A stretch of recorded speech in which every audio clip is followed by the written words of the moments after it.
Hi, this is PP Rao from Enjoy Learning. ఈరోజు ఈ వీడియోలో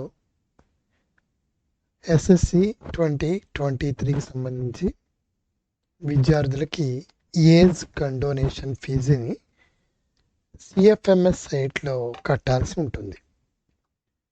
cfms.ap.gov.in అని టైప్ చేసి ఎంటర్ చేసినట్టయితే మనం ఈ సిఎఫ్ఎంఎస్ సైట్లోకి ఎంటర్ అవుతాము.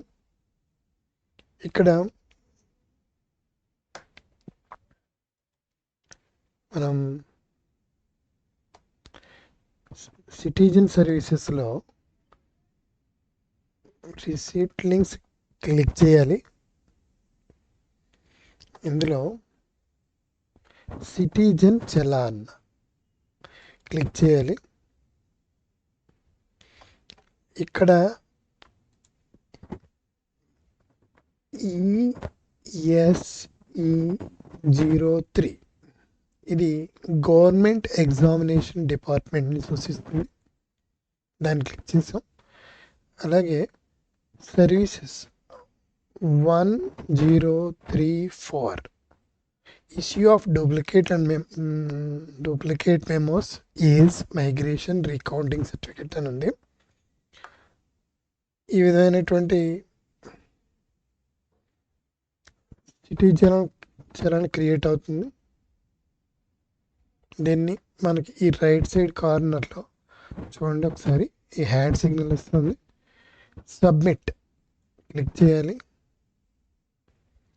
సబ్మిట్ క్లిక్ చేసిన తర్వాత మనకి ఇక్కడ government examination department, district, head of account, service, treasury, PaO, DDO code ఈ విధంగా వస్తుంది.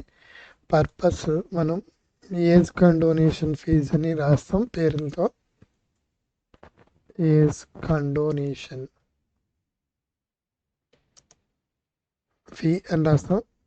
ఎంతమంది విద్యార్థులు ఉన్నట్టయితే అంతమంది విద్యార్థులకి మనం ఈ ఫీజు కట్టచ్చు. ఇక్కడ పర్పస్ రాస్తాం. అలాగే రెమిటర్ నేమ్ రాయాలి. రెమిటర్స్ ఐడి మన ట్రెజరీ ఐడి ఇవ్వచ్చు, లేదంటే మన ఆధార్ నెంబర్ ఇవ్వచ్చు. అడ్రస్, స్కూల్ అడ్రస్ ఇవ్వచ్చు. అలాగే మొబైల్ నెంబర్, ఎవరైతే పే చేస్తున్నారో వాళ్ళ number, email ID, school email ID ఇవ్వచ్చు, లేదా మంది ఇవ్వచ్చు. ఇక్కడ అమౌంట్ ఇన్ వర్డ్స్ కూడా రాయాలి. ఈ 4SJH కేఈకే అని మనకి ఇక్కడ క్యాప్చర్ కోడ్ ఇచ్చారు, అది టైప్ చేసి సబ్మిట్ చేసినట్టయితే మనకి పేమెంట్ ప్రాసెస్